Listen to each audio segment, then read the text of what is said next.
What the fuck? Hold on.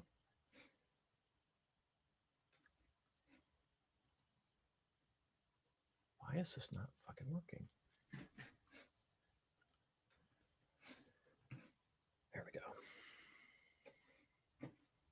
All right, and then Chrissy, let me know when we're up, please.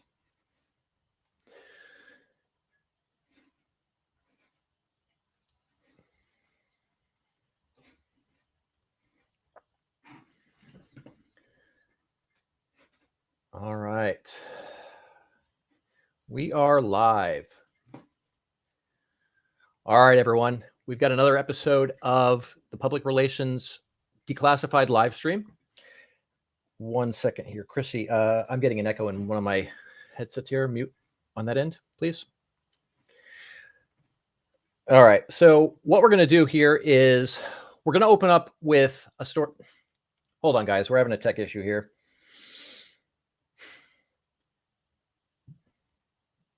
Try that. There we go. Okay. No, that did not do it. All right. We're just going to have to, I'm going to kill this other thing here. All right. Sorry for the technical issues, guys. We are live with another episode of the Public Relations Declassified live stream. Got a great segment here. Got a bunch of different topics, and we're going to have a panel discussion here with some people who some of you guys may have seen before, and if not, definitely some people that you should know. But we're going to open up with a story about a major misstep in the media. And what we're talking about here is basically the fact that anything that you say in the media can either make or break you.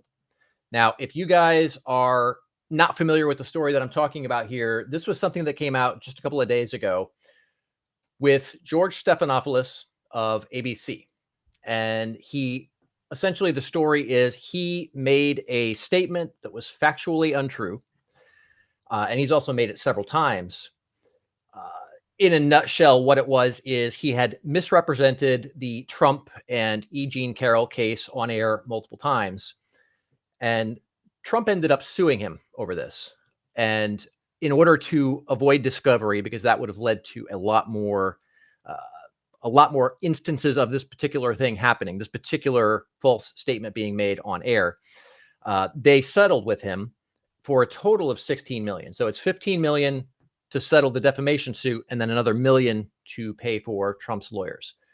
So huge, huge impact from making a misstep in the media. And this is something that can happen to anyone. I've seen this happen in numerous different ways. One example that's obviously most of you guys don't have TV shows, but this can happen in a lot of different ways. You know, case in point, there was somebody who came to us a while back because he had made a misstep when he was interviewed by a publication. And what ended up happening was he said something thinking that it would come off one way. It actually, it came off completely the wrong way. And then they misrepresented what he said. And that then turned into a massive PR nightmare that essentially ran their business damn near into the ground, right? So this really highlights the importance of having what I call comms or communications discipline, right? You have to know what you're saying. You have to know why you're saying it. You have to know that everything that you say is 100% true. And you also have to make sure not to let your emotions kind of take over. And we all have some degree of that, right? You're going to get angry. You're going to get excited. You're going to get, whatever emotion you're feeling, that then tends to make you say stupid things or say incorrect things or misrepresent yourself. In the case of Stephanopoulos, he absolutely should have known better. The guy's on TV for a living. He should be less prone to these kind of mistakes. For the rest of us, you know, if you're not regularly on TV, you're not regularly being interviewed, it's a lot easier to make these missteps. So we're going to talk about how to avoid that. And the first is to prepare way more than you think you should. So what we've got here is we don't want to like memorize what we're going to say. We don't want to plan out the entire conversation. We don't want to, over prepare in that way, but you have to know your talking points cold.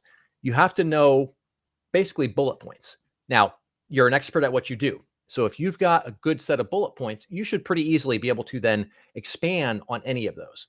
So if you prepare for the bullet points, just have conversations, practice and role play, right? Get somebody who knows your industry and kind of go back and forth and do mock interviews.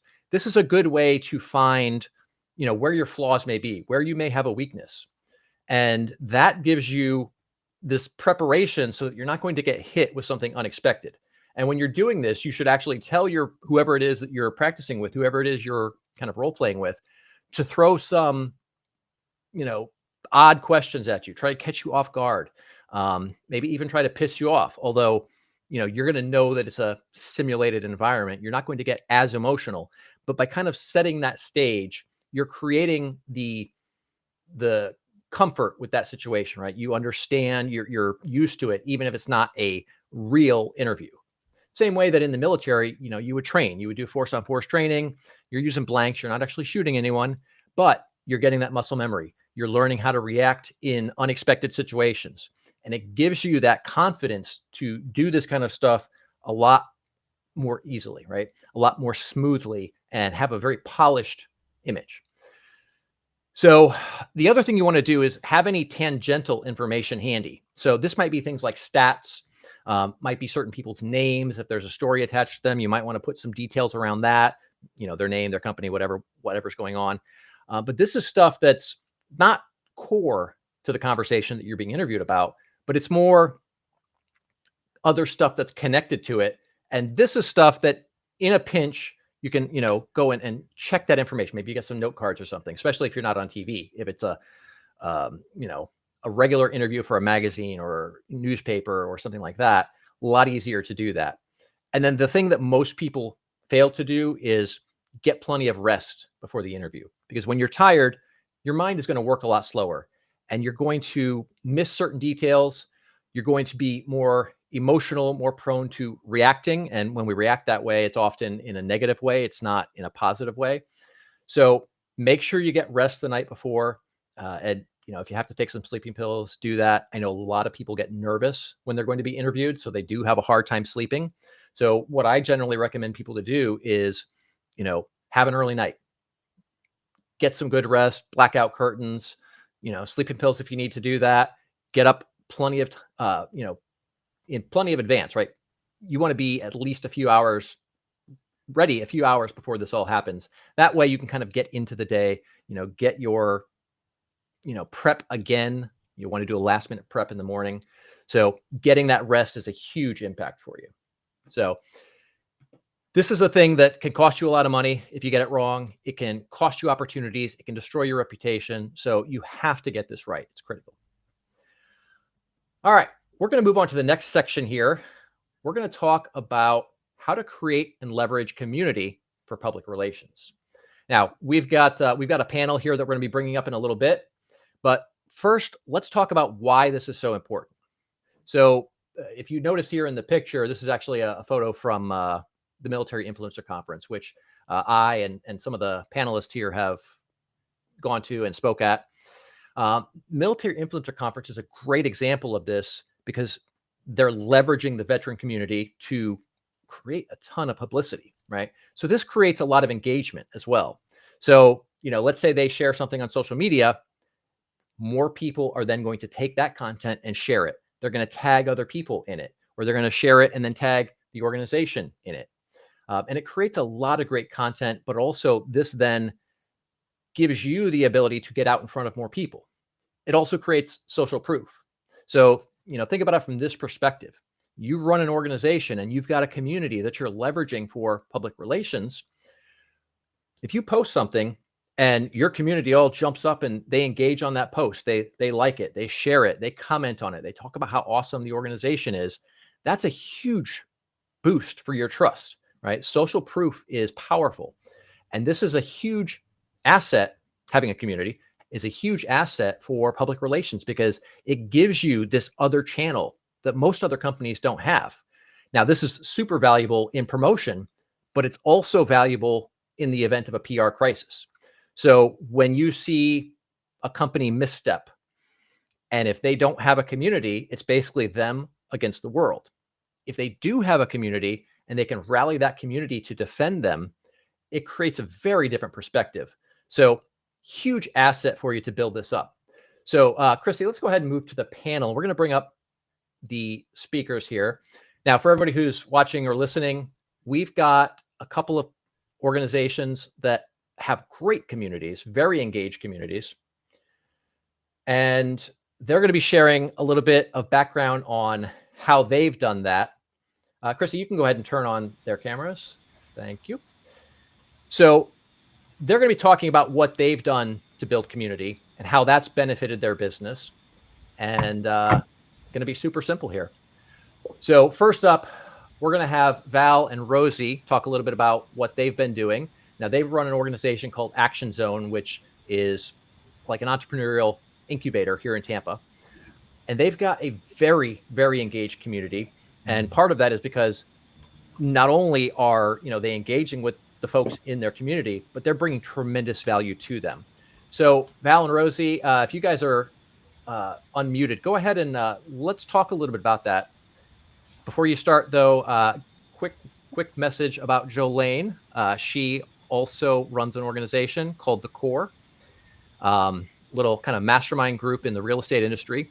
Same deal there. She's been doing, tremendous stuff to build that community, to nurture those relationships and really bring value to those people.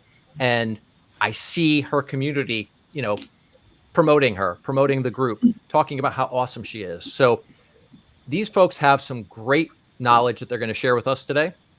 And that being said, Val and Rosie, floor is yours. Well, thanks for having us, Jeremy. I think we're muted here, Val. Am I? Oh, it says not muted. I hear her. What's going on here? I do too. Chrissy, are we? Oh, well, apparently this is not streaming. I just got a notification. Huh, that can't be. All right. I'm not sure what's going on here. We're having some kind of a tech issue. Let's see if we can figure out what's going on here. Let's see. You guys are not muted. I don't know what's going on here. Rosie, try and say something. I can sing a song, or I can do a soft shoe. Oh, Joel, you can hear Jolene. Okay. Yeah, I can. Yeah, And I can hear her too. I hear Valerie too. And Jolene. I do not know and what's going on somebody, here. Felicia, saying that she can hear us. If you guys can drop in the comments. Are you guys able to hear what's going on? And are you guys able to hear everyone?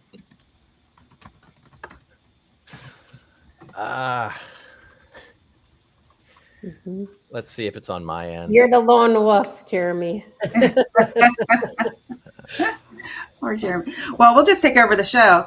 Yeah, okay. Let's do it. All right, Rosie, why don't you start with, answering his question of, how we came about and built this community. Well, the story of how Action Zone came about can be summed up in 6.5 years ago. We decided there was a gap in the market, and we decided to fill it by providing entrepreneurship services to veterans and military spouses in the Tampa Bay region and across the state of Florida. How we built the community, though, is a much longer story, as it should be. It's not something you can do in a week. I read a post, and I see this come across Facebook a number of times. Social media management is not posting every day. It is so much more complicated than that. It's a matter of finding out who your audience is and really understanding when they're online and what they're looking at, and then making sure that the value that you're providing in the posts that you do put up are hitting the mark. But it's more than that, isn't it? It's having a relationship with those people. So we follow them online and off so that we can continue nurturing those relationships, which then helps us build our community. One of the things I love about what you guys are doing is when you're promoting Action Zone, you're not promoting Action Zone, you're promoting the community. Like, you're bringing up you've got speakers, right? You're promoting what they're talking about. You're promoting what they're doing. You're highlighting them. So you guys have done a great job of this. It's never really about Action Zone. It's about the members and what they're accomplishing and how they're giving back. And I think that's a great blueprint for how to really get this right, is you're really your whole focus has always been on providing tremendous value. And that's what I think is setting you guys apart. Look, you guys know there's probably, pull a number out of the air. What do you think? Thousands, hundreds of thousands of veteran organizations. Mm-hmm. Most of them suck. You guys have a tremendous amount of engagement. I mean, shit, you look at some of the folks that we know, Russ, Carlos, some of these people, like, they are so passionate whenever they talk about what you're doing. And and then you see them talking about it as well, right? So it's not just you're promoting them, but now you constantly see them, and it's not even, you're not asking them to do this. They're doing it because of the value that you guys bring. And that's tremendous public relations value there. Well, appreciate you saying that, especially with your experience and background with, PR communications and marketing. I guess we're doing something right, Rosie. Yay. Because not our we're not in that industry. But the one thing you did say is about promoting our members and, the people that follow us is, Rosie and I, when she first came to me, and it's like, let's start a nonprofit, it was so not personally motivated. Like, it was specifically to serve the veteran and military spouse entrepreneurial community. We don't make any money in Action Zone. We are an organization of all volunteers. And I think that because we came into this partnership, Rosie and I, and then developing Action Zone, again, not for personal gain, completely for the community, that I guess that comes through in our branding and our messaging, because we are not successful as an organization unless our members are successful.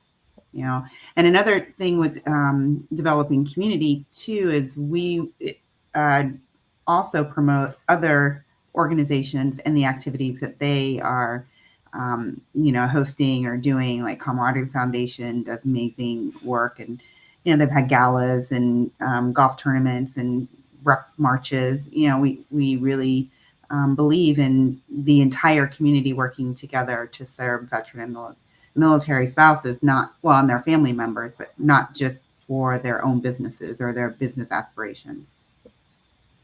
Love it.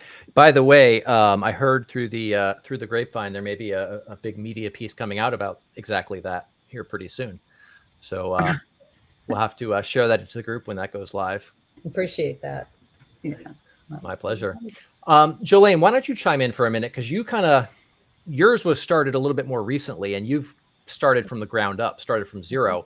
Obviously, Val and Rosie started from zero as well, but this was many, many years ago. Tell me a little bit about what that looked like, kind of getting off the ground and getting it running from the start. Yeah, so we were a branch off of a previous mentorship program that we were running, and it's kind of the brainchild of my partners, Ryan Dumas and Danny Galvin. They had the brains behind the mastermind and wanted to give back to the community. Danny brought to us that we should give a discount to military veterans and personnel and first responders, our way of giving back. And so we give them a little discount. And by doing so, we've been able to build our membership through giving that discount to military. And then also it really just takes a lot of building relationships with people, being transparent, being authentic in who you are. And by getting to know people on a personal level, they know, like, and trust you. And then that brings the members in whatever you're doing, if you just be yourself. And through that, I was able to build relationships with the people on a cold call to say, hey, I saw your interest in joining the Corps. This is my story. And I would share my story because I started out as Ryan's executive assistant. And from there, I became the head of operations over the Corps in a very short amount of time. And so by sharing my story and being honest in who I am and where I come from, it gives people the hope that they can make things happen for themselves as well. I love that. What advice do you guys have across the board, all three of you, on if somebody doesn't have community right now, they're starting from ground zero. Let's look at, what advice do you have for them to start building that? And then what kind of time frame do you guys see to go from zero to start getting some good, solid traction where you've got people engaged and active? Hmm. Mm. Well, I think Jolene hit it on the head. Is authenticity is right up there in the top 2 or 3 things that you have to do. Whether you're starting a new organization or starting a new job in another organization or building a new business, if you are not authentic and value driven, as we've been with Action Zone, um, you're going to spin your wheels for a long time until you finally get it. And it won't be your community that gets it. It's your community isn't going to give in to you if you're not being authentic or providing value. You have to figure that out and start doing that, or you're never getting anywhere. And I think rather than a time frame, I think strategic goals for an organization or an individual trying to build a community around themselves is to be very strategic about who you need in your circle to help build this, and then cultivate those relationships. Because every time you meet one person, first of all, you never know who you're talking to. You don't know what they know or who they know. And secondly, you are now exposed to all of their network. Exponentially, you're building it without even really thinking about it. But I still think authenticity and a passion and value driven passion is where you start. Yeah, I would agree with that. And then too, you have to put yourself out there at the same time. If you're trying to build community, but you're not willing to make the first steps, that community is not going to get built. Whether it's on a personal level or a business level, you have to be willing to put yourself out there. And especially like in social medias, it does help to do live videos like this on your personal page, on your business pages. And it's uncomfortable. Let's face it. Nobody wants to be in front of a camera. I mean, there are your people that do thrive on being in front of a camera, but for the most part, it's nerve-wracking and people don't want to do it. But at the end of the day, that's what's going to help you build your community is getting your face out there. Yes. People have said to me often through the years, you're everywhere. And it's a lot of work. I mean, you have to really be committed to the mission. There's sacrifices that are made, personally and professionally, to get out, just to get out there and physically be able to look people in the eye and tell them, about your organization, your mission, and your why, so that they see and can feel how authentic you are, how sincere you are with what you're trying to do. You asked, like, how long does it take? I mean, that's really hard to quantify, a time frame. There are people who are not authentic and authentic, that will start organizations or a movement of some sort, whatever it is, and they get traction really quickly. But I don't think they survive long, because the audience that they wowed at the beginning, they're going to see right through them. I mean, I've been in this entrepreneurship education space since 2015 and Rosie since 2016. Before that, I was a veteran advocate, helping veterans try to have meaningful employment that, that utilize their skills and not just put a veteran in a seat for many years before that. So we're talking over a decade of being a voice for the community without getting paid to do so. Right? Yeah. And, I want to interject there real quick. That really goes a long way in demonstrating that you are authentic, right? Because if you're doing this for all this time before you're getting anything out of it, that's not something that you do if you are not genuinely passionate about that, if you don't genuinely care about that community. And so that's a huge way to show that you are who you say you are. And then related to that, the other side, of course, is the consistency, right? So you guys are super consistent in your groups, in your lives, all of that. And you're creating that pattern where people expect you to show up. They expect to see you. So talk a little bit about that. As far as having like the expectation to be seen, yeah, I'm talking about kind of consistently getting out there, consistently putting your message out there, consistently doing the posts, the lives, the DMs, the phone calls, all of the things that you have to do to build community. And I'm sure you guys have a process around that. You're not just doing it by the seat of your pants. Yeah, it's tough. I'm not going to lie. I have 7 kids. And so I set alarms for Valerie's everything. face on that was great. I struggle with 2 dogs. Oh my gosh, bless your heart. Oh my goodness.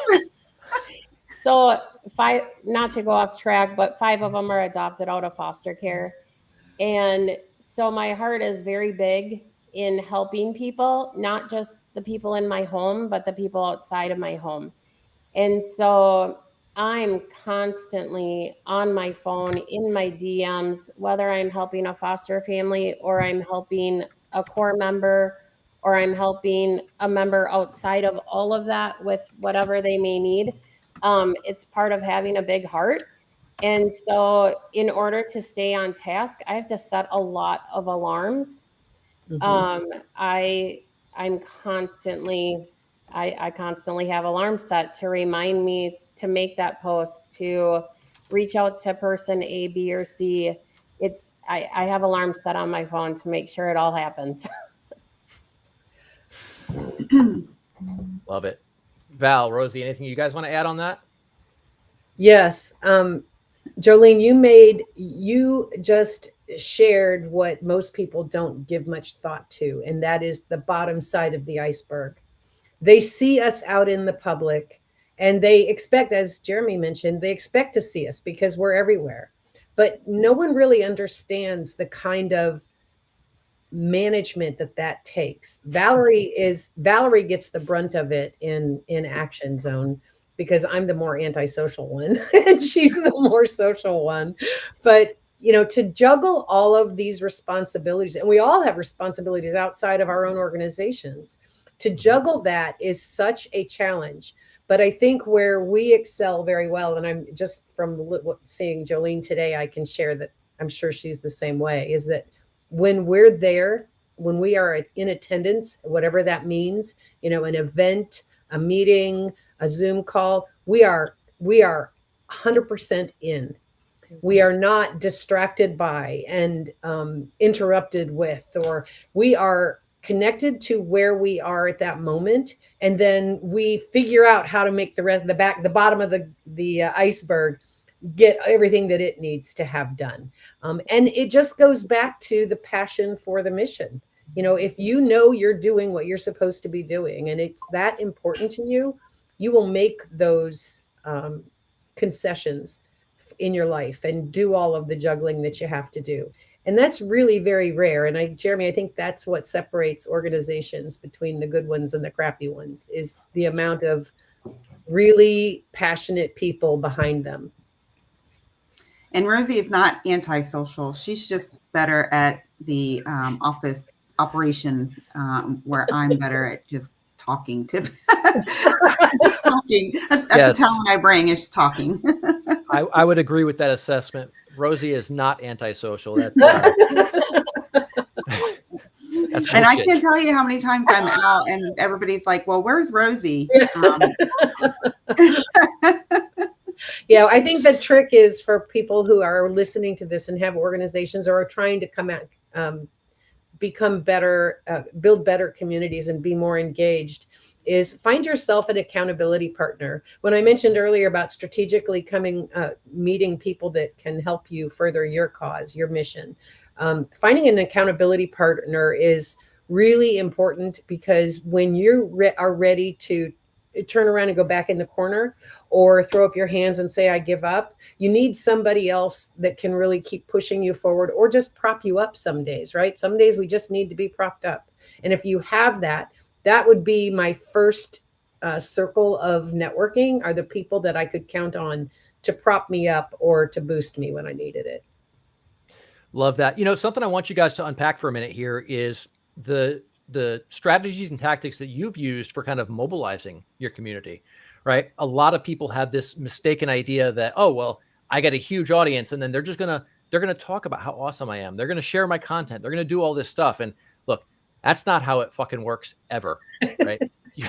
You have to actually, you know, herd the sheep, so to speak, in whatever direction you need them to go to accomplish the mission. So let's talk about that. And I know you guys experience both sides of it, right? You guys reach out to your community. I reach out to you. Like, we all do this. This is part of running a community. So let's talk about some of the ways that you guys are using to get people on board and make them want to not only be a part of the community, but actually engage and share your content and share your message.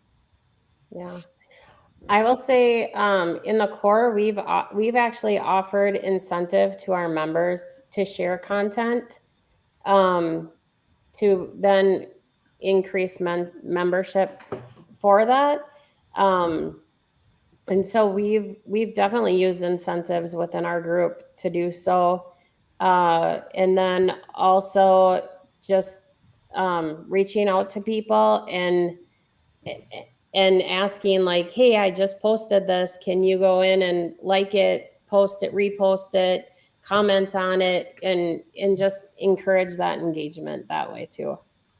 And that's huge, because not only does that create social proof, but it also tells the algorithm that powers social media, regardless of which platform you're on, it tells the algorithm, hey, people like this content. And then that algorithm shows that content to more people. So this is a huge thing that we all need to be doing. But anything else you guys want to add on that? Well, Diane, who helps us with our marketing, she's the founder of the Boss Agency, has created a pod, engagement pod. That's what they call it, Nice. right?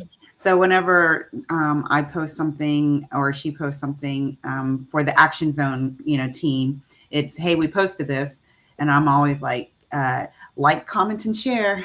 Or I say share if you're willing, because it's a little different with our Action Zone members, because they all also own their own businesses. So I think that they've kind of learned their lesson by watching me, because those lines are very blurry for Valerie, as the founder, CEO of Luminary and co-founder of Action Zone. Sometimes people forget that I actually have a business that pays me, or, that makes money, versus a nonprofit that doesn't, make any money. So, but yeah, like, commenting, and share on, the content that organizations or people that you believe in, it is very, very helpful. So we are always asking our members to do that. Love it. Any closing notes before we move on to the next segment, guys? Just put yourself out there. Love it. Be authentic. Love it. All right. Before we switch over to the next segment, Chrissy, if you could do me a favor and drop a link to Action Zone and to the core, go ahead and drop that into the Facebook group so that members can find those. Also, go ahead and tag Val, Jolene, and Rosie so that other people can connect with them within the group as well, please. And I will also add Christina LeBlanc. I agree. Rosie is awesome. I want to sit down and have coffee with these ladies. Oh, anytime. Let's put it on the books. You know what we should do? We should do a live stream from somewhere. Oh, that would be fun. That'd be awesome. That'd be awesome. I got a few places in mind, but we'll all get together and talk about that. We'll figure something out then. I think that'd be a lot of fun. Yep. Well, thanks, all right, awesome. Jeremy. Thanks for joining us, guys. We're gonna roll into the next segment here, which is the whoops. All right, let's there we go. There we go. All right. So now we are talking about the WordPress crisis. and what happens when a brand gets literally everything wrong, which is what's happened over the last, I don't know, it's been at least a few weeks, maybe a little bit longer. Essentially, Matt Mullenweg has destroyed the WordPress brand as it relates to him and the organization. Obviously, a lot of people are still using WordPress, but give you guys a little bit of backstory. Essentially, what had happened here was it started with an extortion attempt framed as a trademark dispute. And Automatic, which is the parent company, basically what they wanted to do was they are demanding 8% of WordPress or WP Engine's revenue. Now, WP Engine is a hosting company specializing in web hosting for WordPress websites, right? Great company. It's actually one of the hosts that I use for a lot of our websites. Super secure, super fast, great platform, great users. User support. But WordPress basically came after them and claimed trademark infringement. And they want not trademark infringement initially, but they're saying in order to use the trademark, you have to pay us 8% of your revenue. Now, I forget the exact revenue of WP Engine. It's up in the hundreds of millions of dollars. But in my mind, and in the mind of most people, paying a company 8% of your revenue, especially in hundreds of millions of dollars range, is absurd just to say WP, right? A hosting company that's dedicated specifically to hosting for WordPress websites absolutely should be able to say WP Engine or WP whatever. So what happened at this point was basically Matt had a temper tantrum, kind of looked like a mental breakdown, in my opinion. I know Fern's on here, Dr. K. Maybe she'll chime in at some point. But Matt Mullenweg, who is the founder of WordPress, ended up locking out WP customers from updating WordPress, right? Because they had basically cut off its access to the repository. That led to a lot of broken sites, security vulnerabilities, and I think it probably opened the door for a class action lawsuit because of the damage that it created to such a large number of people. Pretty quickly after that, Matt started firing employees left and right. Pretty much anyone who didn't bend the knee and, agree with what he was saying, they got laid off. In fact, over 10% of the workforce at WP Engine, or not WP Engine, I'm sorry. Over 10% of the workforce at Automatic ended up getting laid off. And contributors who, by the way, contributors are doing this for free. This is an open source project. Contributors were kicked out of the community.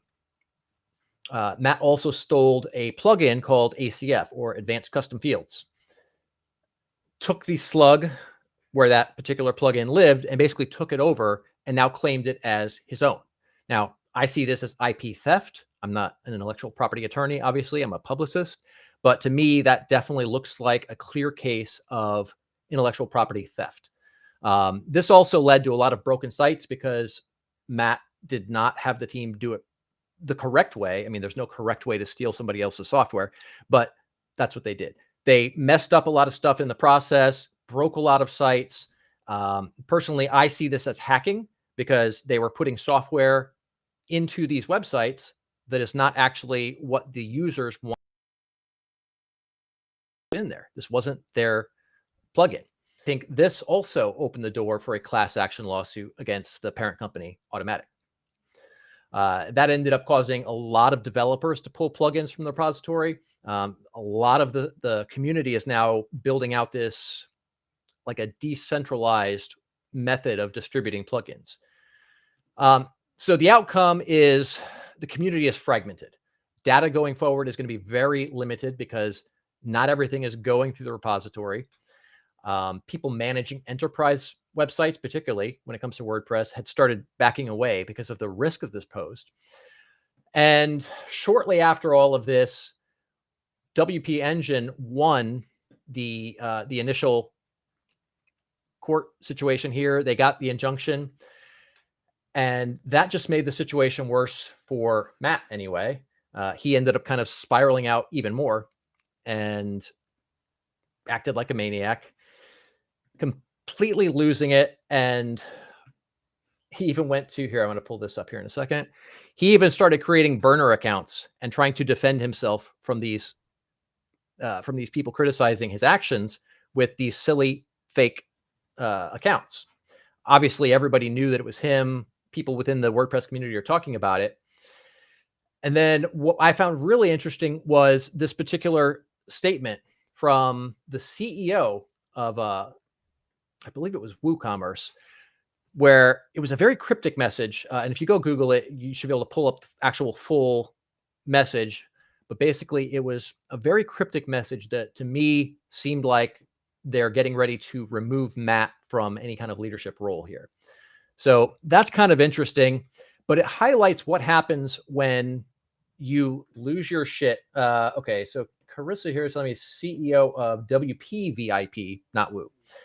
Thank you, Carissa. I knew I was slipping up there on something. Couldn't remember the exact details. But this really highlights the things that can go wrong when you start to let emotions take over. Dr. K, I see you're on cam here. Are you able to pop up for a minute and talk about this from the emotional perspective? All right, good to go. Chrissy, go ahead and turn her camera on, and let's see. We're going to switch this up to this. There we go. Dr. K, good to see you this morning. Okay, so two things. When you were mentioning the emotions, but I want to back up one first. And that is, to me, whenever I'm working with somebody, it's always decisions need to be asked. You need to ask the question, how is this going to affect my brand? Long-term, short-term. And people don't go there because of what you said, the emotions. And also it's not a second nature, and it should be. You have a company, that should always be one of your key questions. How is this going to affect my brand? Long-term, short-term. If it doesn't support it, then you got to do something different. But then it speaks to the emotions, where this is one of the best examples I've seen in years, where you said emotions gone astray. It's like, I hate to say it, this is really a call for good mentors, consultants, coaches, therapists to really kind of say, whoa, because his actions continued. You used the word spiraling. They kept spiraling and spiraling and spiraling. And it's really hard to get ourselves back at that point. And then we do more and more dumb shit, if I can be blunt like that. And I know you've been following this. I've been talking about it since the beginning. I won't say evolution. We'll call it a de-evolution of his behavior. Like, the more irrational that he became, the more people that basically rallied against him. And now we're seeing a situation where pretty much the entire community has turned against Matt for good reason. And so let's talk about kind of, I think, from a psychological perspective, that he was in a situation where he had never been told no. He had never been told he was wrong. He was always the man, right? And I think kind of getting dethroned, having people criticize him was something he wasn't used to having, right? Is that how you would interpret the situation from a psychological perspective? I think he's used to being in control. I think it's one of the things with high achievers is they're used to being in control, feeling in control.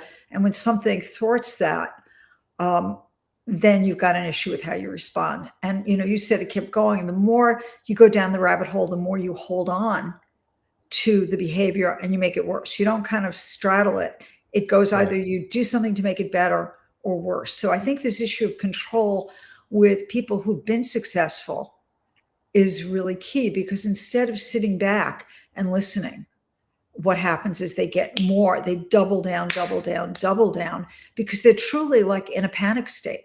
It's like they're holding on to their identity, they're holding on to their success, they're holding on to so many things. And the more they get confronted with what's always happened is pushing through, doubling down, now it's going to backfire. And it is, it's backfired royally. And if you can help a lot of others of us, like I always say to my community, to my patients, to my students, my people that are mentoring, if I'm getting what feels to you off track, I want you to tell me. If I'm not getting you, if I'm sounding like something is weird, like I'm human, I can get triggered. We all get triggered. And you and I do it with each other, just like, what do you think about this? And I'm going, ooh, or I do the same thing with you, to have that trusted circle that when you're feeling it or when they're feeling it, but it's way deeper, because it really becomes that place where you've got the inner fortitude, not the fake power, but the inner fortitude to really listen, take it in, and then take the help getting back on track. But mostly what happens is that panic, and it escalates, and then you double down and like Nightmare City. So if we could all learn from it, he's not looking to learn, it looks like, but if the rest of us can learn, that would be huge. So I think you are spot on. I think it is very much the whole psychology that got him to a certain place is now backfiring. Yeah. What advice do you have for somebody who, let's say you're running a company and you do some boneheaded move that has the world pissed off at you. Everybody's attacking you. Of course, you're going to have an emotional reaction. Of course, you're going to be hurt. You're going to be angry. You're going to, want to fight back. How do we kind of, from a psychological perspective, like what advice do you give to people to kind of reset and get back to a stable emotional state so that you can respond effectively? Okay. Without 20 years of therapy, right? Yes. Without 20. Yeah. So I think it really is without 20 years, but we do have to do the inner work. We have to really look what is getting set off, and we have to have somebody that's not in that triggered place with us to help us do it. It's very hard to regulate your nervous system from that space all by yourself. So while it's 100% our responsibility, it's really effective, very hard to do it on your own. So we're 100% responsible, but we need that inner circle. We need that mentor, that therapist, that's somebody that can help us do it. And then it goes back to what, we were saying on the panel before, authenticity. So a lot of people make the mistake of apologizing with the defense in it. Like, I'm sorry, but if you hadn't done that, I wouldn't have done this. And or I'm sorry that you feel that way. I'm sorry that you feel that way, blah, blah, blah. Like, oh my God, you just like made it way worse. And you know it in you, and they know it all the place. So it really is working on the grace of being able to truly apologize, the grace of being able to be wrong with yourself. See, most people that are high achievers are not really, they don't have a lot of grace for themselves for making mistakes. So it's like, that one really well, right? I do too. Oh yeah. I'm my worst abuser in that regard. So it's really getting the help to see it clearly, to see what you cannot see, or you wouldn't have gone down this path, to then come and sometimes even say, I don't know, I've created something here, and if it's going to take some time, be authentic, be apologetic, not like in a way that seems fake, but in a way that really can say, okay, I screwed up, and I'm going to figure out how to make this better. Welcome suggestions, input, etc. So it's not a 20-year therapy deal, but it is a deal of really doing the inner work, being willing to be wrong, being willing to let in others' help, because it's very hard to get off of these places. I don't want to say impossible, but it's pretty close for most to do it without help. Love it. I think you and I should do a broader segment on kind of the psychology of public relations, not just PR crises, but also just in general. Love it. But I know we're coming up close to our time here, so I want to make sure I get Carissa in here as well. So I'm going to go ahead and switch over to that. Dr. K, thanks for joining us. Thank you for doing this. Just psychological assessment.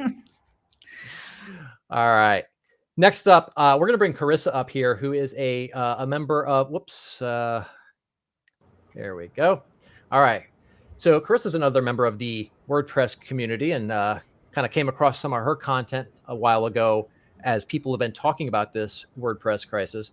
Carissa, tell me a little bit about what you're seeing as somebody on the other side. Like, I'm not a developer anymore. I'm not as deep into that world since we pivoted to PR several years ago. But from somebody on the ground in that industry, tell me what you're seeing. I am seeing a lot of people talking, and there's a large vocal segment of the community that is very upset about everything that's happening. And then there's another segment of the community that is very high profile people, large names, everybody knows, that isn't saying anything. Yeah. And it's definitely has split the community into like two camps. And then there's people that are going on like business as usual, acting like nothing's happening, when every single day for the last 2-3 months, there's been literally almost a day that goes by that something new comes up.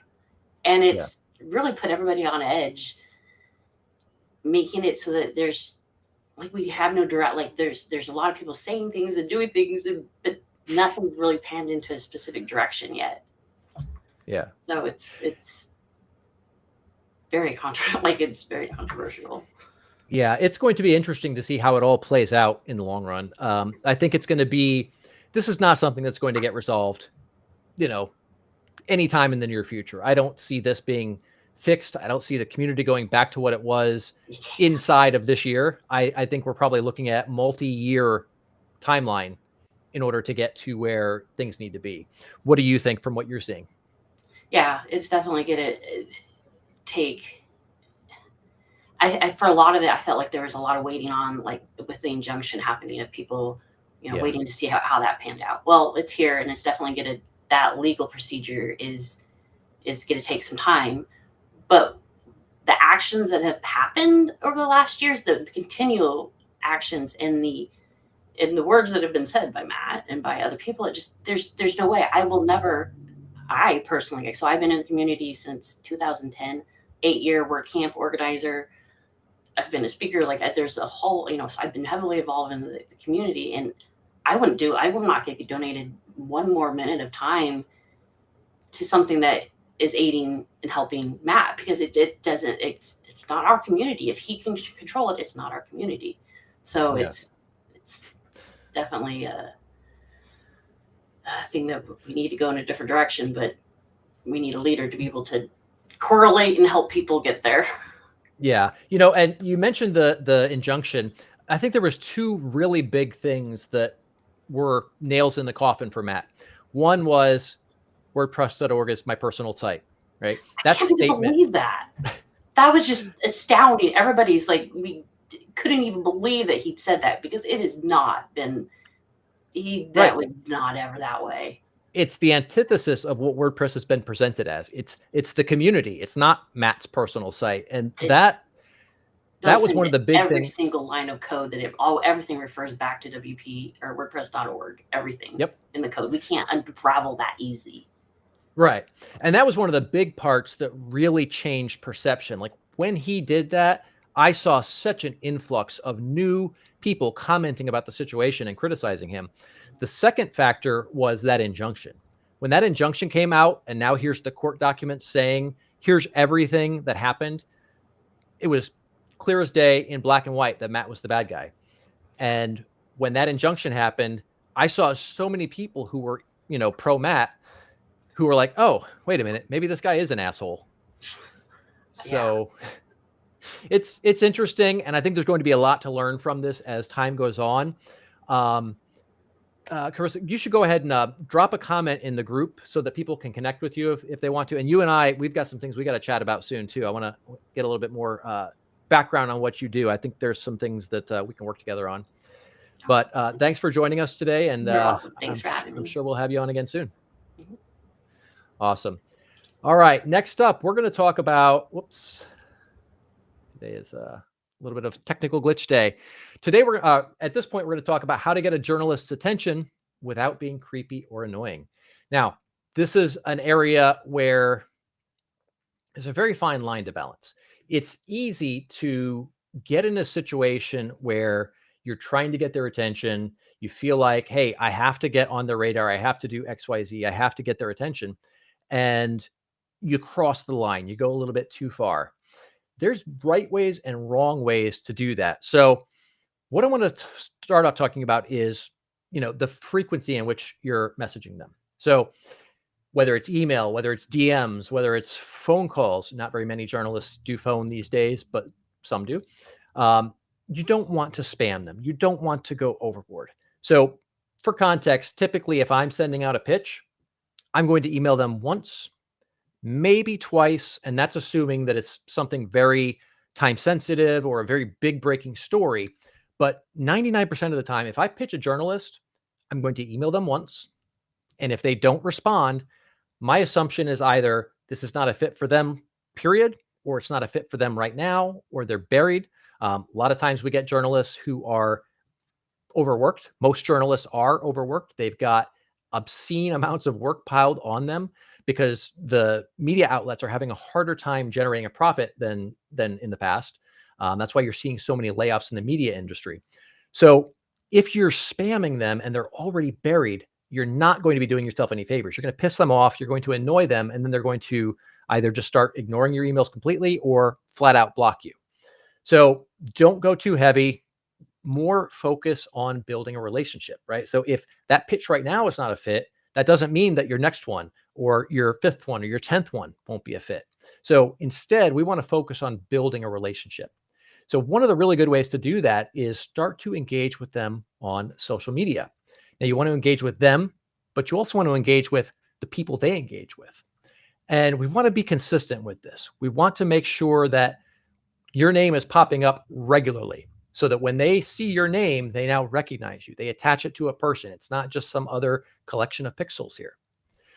And when we're commenting, when we're engaging, we want to be valuable, right? So what's valuable to a journalist? Well, it's eyeballs. Not in that way, not in a Silence of the Lambs creepy kind of way, but more a matter of driving people to them, to their articles, right? Because one of the things that is looked at for journalists as in terms of are they doing good in their job from management is, are their articles or are their TV segments getting a lot of viewers? Are a lot of people looking at their content? Are a lot of people engaging with their content? Are a lot of people sharing it? That means dollars for the media outlets, right?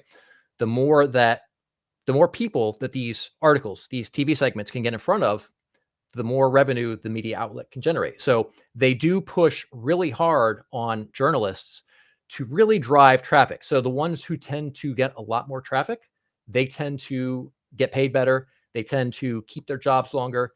And so if you can give that to them in some way, if you can go and comment on their stuff, likes, comments, and shares are a great way to do this, right? And in that order. So likes have the least amount of impact, but still do it. Comments are great. You definitely want to comment, but then shares have the most impact. So by you sharing that article, you're getting on their radar and they can clearly see that you're trying to help them. You're bringing value to them. So when we do this though, like let's say, for example, we're commenting, don't do some dumb shit like, oh, hey, great article. Like that is so surface level. It doesn't mean anything and it doesn't bring any more value. So if you're going to comment on something, comment in a meaningful way. Say, hey, I really love this part about XYZ. Could you explain a little bit more on that? Something like that, where you're bringing additional value, additional perspectives, additional insight into the topic. And that's good for them because now not only is it creating additional engagement on their social media, but it's also driving more traffic to the article.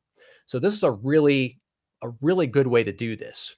And having some insight and curiosity can have a huge impact. So if you know something about whatever they're talking about, and you can mention something that they didn't mention, but do it in a humble way. Don't be like, hey, you seem to have forgotten about this. You're not really smart about this, something like that. A lot of people get up here and they try and be arrogant to seem intelligent. That's not a good look. But if you can provide insight that wasn't mentioned in there in a humble way, or, bring curiosity to the table, ask them, their thoughts on the thing, or ask them, what they were most excited about this topic, things like that. And you start getting into the emotional component, you get a very different situation. And that's how you start to get on their radar, get them noticing you.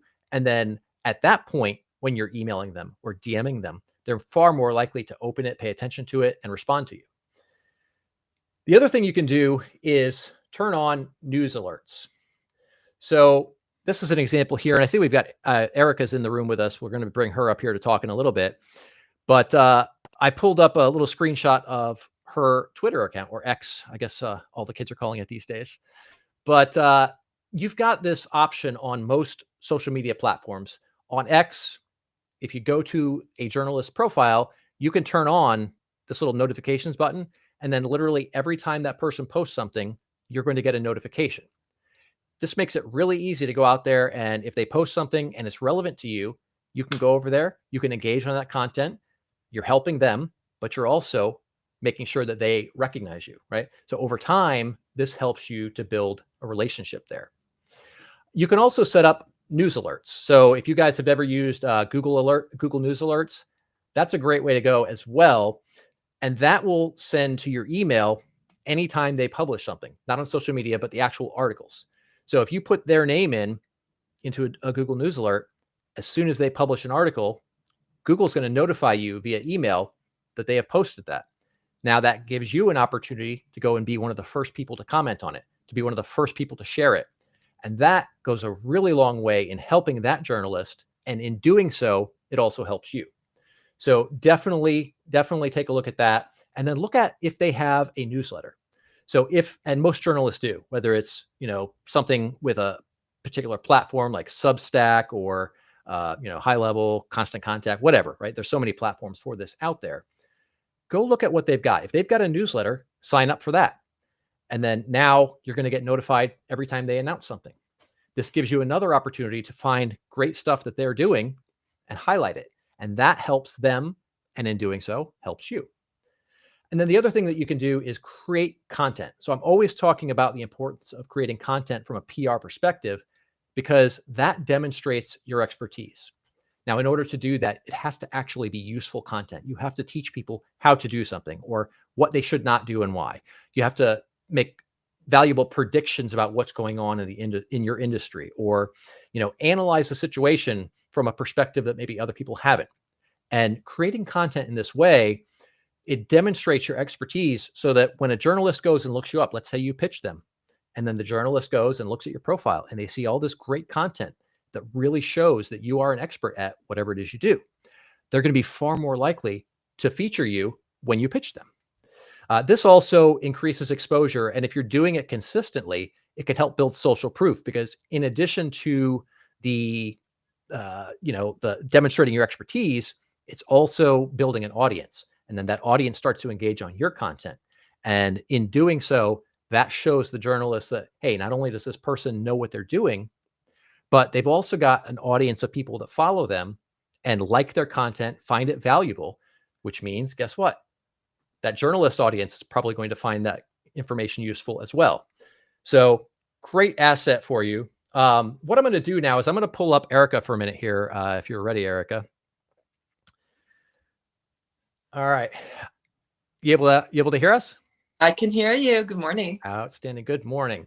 So for those of you who don't know, Erica is one of my favorite people. Great journalist, but we've been friends for, God, it's probably been 5-10 years. I don't even know. Yeah. But she's a journalist. She writes for US News and a couple of other places. Erica, what I wanted to have you talk a little bit about is some of the things people have done right and some of the things people have done wrong about trying to build relationships with you when they're trying to get featured. Can I start with what's wrong? Absolutely. That's the most fun. Okay. I'm constantly baffled by certain behaviors among experts and PR professionals. One of the things that I have seen over and over again is almost like this, some are too pushy, way too pushy. I'm getting constant interactions. And I mean, I'm pretty open. Like, I get it. It's your business. You want to get out there. But sometimes I just feel like I'm being drilled. Like, you've got one email a day is fine. I swear that is fine. Hey, I've got this new topic. I've got a new client. Where can we fit it? That's awesome. A pitch me. That's fine. But I will get, seriously, from the same person 3, 4, 5 a day. I thought about this. It's like, enough. It's just too much. So one a day is at the most. It's funny. I want to interject something there real quick. Like, you and I have known each other forever. And even despite our relationship, if I email you a pitch, I don't think I've ever sent a second follow-up because I know how busy you are. Right. So, but you generally, like, if you have a relationship with a journalist, you can kind of bend the rules a little bit, but most people take that to a ridiculous level. That's absolutely true. But I tell you, I would rather have the eager, enthusiastic person who's pressing something a little too hard than that weird one who I talk to who sounds like they're dead or dying. boring. They're not excited. I swear to you. I don't know. I don't know if I can make it. Oh, I'll try and get back to you. That is an immediate, I swear to you, Jeremy, everybody else out there, that will make me cut that person out of my life faster than you can possibly imagine. If you like you're the one who's bothered because I'm coming to you and saying, do you have anything for me? Do you have an expert? Or how about you are the expert and you sound like, it's just not going to work for me this time. Well, guess what? Not going to be a second time. I can guarantee you. So I would say even try and train your voice. If you're not the kind of person who is not, giddy or, buoyant and bubbly, okay, that's fine. At least try and put some oomph into your interactions. Another one, let me know how I can contact you, which sounds really crazy, but I tell you more often than not, I don't know your phone number. I don't know how to contact you immediately. There are times I want to pick up the phone and go, this story just dropped in my lap. I need an expert now, NOW now. So if all I have is an email, that's not going to help me, right? I don't know when I'm going to get a response back. Please let me be able to text you or call you so I can get that quote today. I can just keep going. I mean, my editors, we're all in this together. My editors put pressure on me to have a great expert. Be the great expert. If you're somebody who is just kind of not there, then it doesn't help me and it doesn't help them.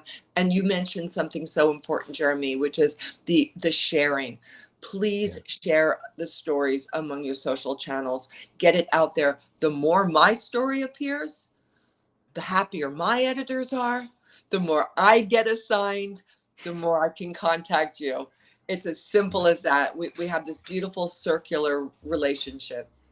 Absolutely. And, to take that point a step further is not just the article or TV segment or whatever that you were featured in, but in general, right? Like I like to go to the journalist who I work with regularly and I'll share their content, even if it has nothing to do with me or my clients, right? And that's a huge, and it's that.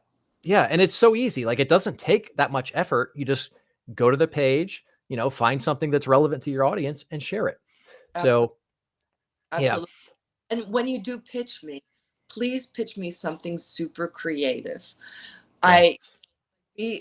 I definitely the funny ones, the strange, that'll capture my attention a lot more than, hey, I've got a great idea, 10 myths about investing. Oh, please. And that will never fly. It could be things my cat told me about. I don't care. Something silly, because we can work with that. Strangely enough, we really can. But know your audience too. I remember putting a pitch out for, it was for a gift guide, and it was for families, a family gift guide for, I think it was like Easter or something. And not to be gross or weird, but I remember somebody a public relations person said, I've got a client who does stuffies, the pillows that are, and animals that are in the shape of genitalia. This is a family gift guide. Me off, because there are times when, as I say, I can do creative and funny and kind of out there, but don't be offensive. That was offensive to me. So think about that. Yeah, you definitely have to look at the audience. Like I actually had one where we definitely were on the racier side of things, but I can't remember the exact word of it, but I pitched a speaking engagement for myself in this case. And I can't remember the exact wording of the pitch, but it was basically something along the lines of, and there was 3 items in this. I can only remember 2 right now, but how to get featured in the media without going on a murder spree or leaking, having a sex tape leaked or something like that. Like, and it was like, so, over the top, but they loved it, brought me in, spoke, and it was great. Right. But it was, it was creative enough, edgy enough, but not crossing a line to where it's not. And I have no problem crossing lines, but you have to look at the outlet. You have to look at their audience. You have to look at all these things. So that's a great piece of advice. Another one that you and I will have to talk about at some point soon is the not misrepresenting yourself. And you and I had an experience with somebody a few years back. That's going to make a very fun story for us to tell here at some point. Yes, for sure. For sure. Yeah, that was a pretty radical example. I want to also throw out there, I write just for US News and World Report alone between 6 and 10 stories a month. Each story, I have to have 3 or 4 experts. Yeah. That's a lot of experts I'm running through. And what I want to convey to everybody about that is that means I need fresh faces, new names. Don't be afraid to pitch me somebody who is a professor who's, has never been heard from, never, give me new. Whoops. Looks like we lost Erica here. All right, we'll give it a second or two, and if this doesn't pop back up, all right, we're going to go ahead and move on since so please there we go. be open to a new expert, somebody who's kind of emerging. I love that. Awesome. Thanks for your insight, Erica. I appreciate you joining us. We'll have to have you on again here soon. You can't hear? Huh? Tech issues? All right. Are you not able to hear me? I'm not. I'm so sorry. I don't know what you're saying. I can't hear your audio at all. It's okay. I think we're having some kind of a tech issue. It's okay. Don't know what's it's all happening. Good. It's all right. We're going to move on to the next section for now, though. I thank you for joining us, and we'll have you on again here soon, Erica. Appreciate it. For now, we're going to go ahead and move into the Q&A session. If anybody has any questions they'd like to ask, and we are running tight on time, the system is going to drop us off here in about 3 minutes. So if you've got a question you want to ask, we'll hold tight for a second. If you guys hit that QR code, you can pop in and ask a question. I know we got a couple of people already on cam. If you guys want to ask a question, just go ahead and let Christy know, and she'll bring you up on camera, and we'll roll with that. Going once, going twice. All right. Since we are so close to this cutting off, we will go ahead and roll into my Jeremy's PR PSA for the day. And that is, don't make a claim in the media unless you know it is 100% accurate. Not I think, I thought, I heard, none of that. Don't say anything in the media unless you know for certain that it's true, because that can land you in a far bigger problem than you could ever imagine. It's not just, looking silly, but it's also potential legal issues. It's also potentially not getting featured on the media again. Erica and I were talking about a story that had happened with us with a source, and he screwed up in a really big way by saying something that wasn't really true. And in doing so, he got blacklisted from numerous outlets. So not only did he not get that feature that he was being interviewed for, but he also got blacklisted and will never get featured in numerous outlets.